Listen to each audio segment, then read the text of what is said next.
అత్తయ్య వాళ్ళ ఇంటి దగ్గర ఉన్న ఈ డాగ్స్కి వాటర్ పెట్టానని ఒక పెద్ద మనిషి థ్యాంక్స్ చెప్పడానికి వచ్చింది. అదే ఈ బుడ్డదే.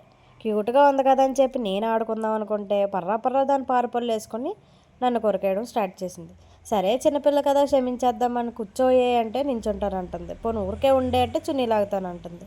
ఏది లేకుండా ఉండే అంటే సరే నా తోక పట్టుకొని నేను తిరుగుతానని తప్పమని పడిపోయింది కుదురుగా ఉండకుండా ఇలా క్యూట్గా నన్ను చూస్తుంది. అరే ఎంత ముద్దుగా ఉన్నావే అని చెప్పి దాన్ని పట్టుకుంటే మళ్ళీ ఊరుకోకుండా తోక పట్టుకొని గిర్రని తిరుగుతుంది. సరే అని క్యూట్గా ఉంది కదా అని ఒక ఫోటో దిగితే ఇకపోతే నా పాటలు. ఇంట్లో రైస్ లేదు, ఒంట్లోనేమో ఓపిక లేదు. సరే అని చెప్పి కర్రల పొయ్యి మీద రైస్ కుక్ చేయడం స్టార్ట్ చేసాము. ఇదేమో మనకు రాని ప్రాసెస్. మా ఆయన నేను తిప్పలు పడి ఎలాగోలా ఫినిష్ చేద్దాం అనుకుంటుంటే అక్కడ సిచ్యువేషన్ చూసి నవ్వాలో లేకపోతే ఈ రైస్ ఎప్పుడవుతుందో అని ఏడవాలో అర్థం కాక అది ఎప్పుడవుతుందో ఇది ఎప్పుడవుతుందో అని వెయిట్ చేస్తూ ఉన్నాం. లోపల పరిగెడుతున్న ఎలకలకి కొంచెం మేత వేసి ఇక బయట ఉడుకుతున్న రైస్ ఎప్పుడవుతుందా అని వెయిట్ చేస్తూ ఉంటే లాస్ట్కి మన రైస్ కంప్లీట్ అయింది. సరే తింటున్న మేత ఆపేసి తినాల్సిన మేతకి రెడీ అవ్వాలని దీనికి కూడా కొంచెం మేత వేసేసి ఈ వీడియోని ఇంతటితో ఫినిష్ చేసేస్తాను. మీరైతే సబ్స్క్రైబ్ చేసుకోండి మరి.